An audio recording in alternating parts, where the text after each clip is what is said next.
LegalShield Chickenhawkfarmstead, and today we're going to attempt to make a continuous flow worm bin. We're going to use an IBC tote and some other things. I'll show you what we got planned, and then we'll get it knocked out and see how it works out.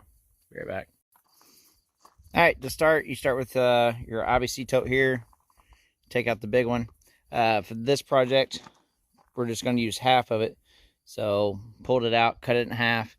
And these actually make really good grow beds as well. So you can use the other half for a grow bed. But here's what we got going on and what the plan is right now. I used the metal supports to hold the plastic tote part down. So this is going to give it just more structure than the PVC itself. And we already had them on hand, so why not use them? Then we got, this is 3/4 inch. Yeah, 3/4 inch PVC pipe. We're going to run that across here, and we're actually going to go ahead and to hold them in place. I thought about zip tying, but zip ties are going to break over time, so I want to do something more permanent. Got some self-tapping metal screws left over from when I did my metal roof. So we're going to use those through here to hold these in place. The plan is going to be about 3 of these per square. We're not going to go the full length, though. We're just going to do the 3 here. And the reason for that is the plan is to have a concrete mixing tray, and we'll cut this section out. So these 2 here,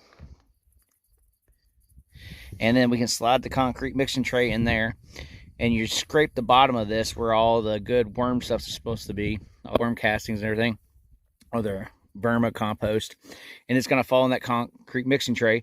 Then we can slide the mixing tray out, and we got our compost. And this will continue, so you pull it off the bottom, and you just keep adding to the top. You don't have to keep switching bins and all that stuff. And when we get done, I'm going to kind of do a quick material cost, and we'll put that up there and show.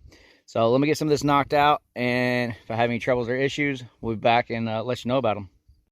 All right, here's where we are now. We got the little PVC pipes across there.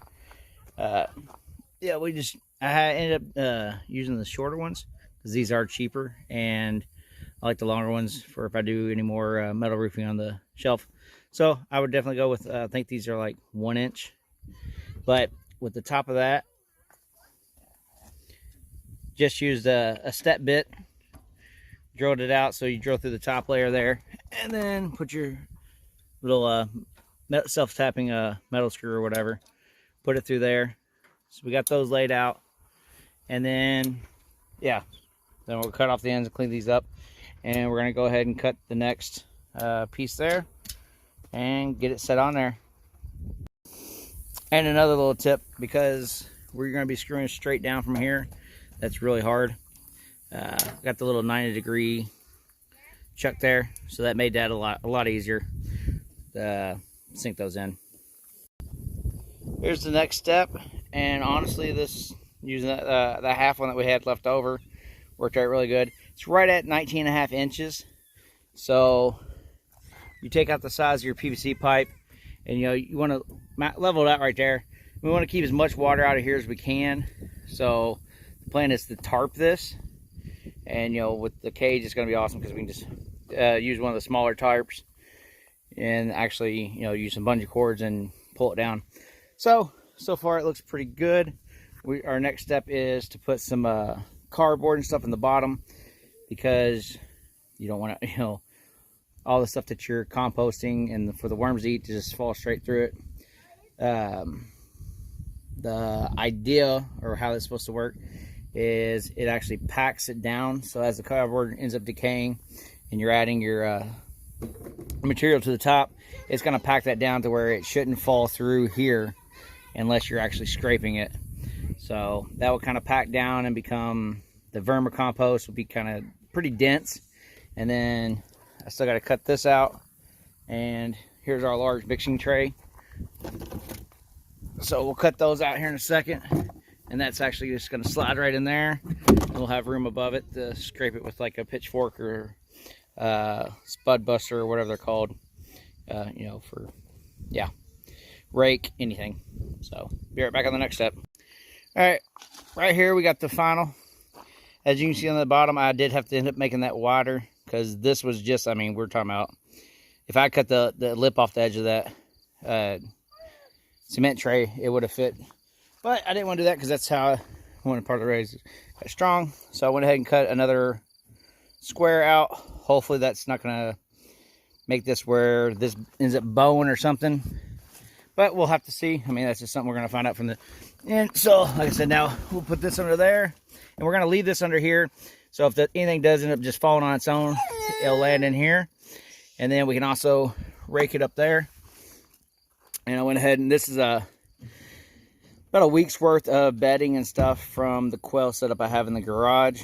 Under here, we just put, it's kind of gross, I know, but whatever. It's cardboard. So directly over top, we got, I don't think I got a video of that, but that's just straight cardboard down there. And then put this on top. That cardboard's gonna start decaying over time. But while that's decaying, this will start compressing and going down. So, little guy got stuck. But yeah, so this will start packing down over time. We're, she says she wants to keep it dry. I'm gonna keep it moist because she doesn't want necessarily hot compost, but just give it some time. And we're gonna get a little bit of this put in and let it start breaking down before we actually start adding the worms. That's my wife's side of things. I just kind of help build the project. So, but there we go. What do you think? Good. I think it looks pretty cool. I think it turned out actually a lot better. I fought around this project for quite a while, but once I understood what she wanted, I put my 2 cents in and we came up with this. And yeah, it definitely looks good. So, all right, if you got any questions, leave them in the comments below. And hopefully I'll be doing some updates on this to see how it actually turns out and if it works good. The top is actually going to be covered with a tarp and all that. So, it is what it is. All right, have a good one. Don't forget to like, share, and subscribe so you can see the updates.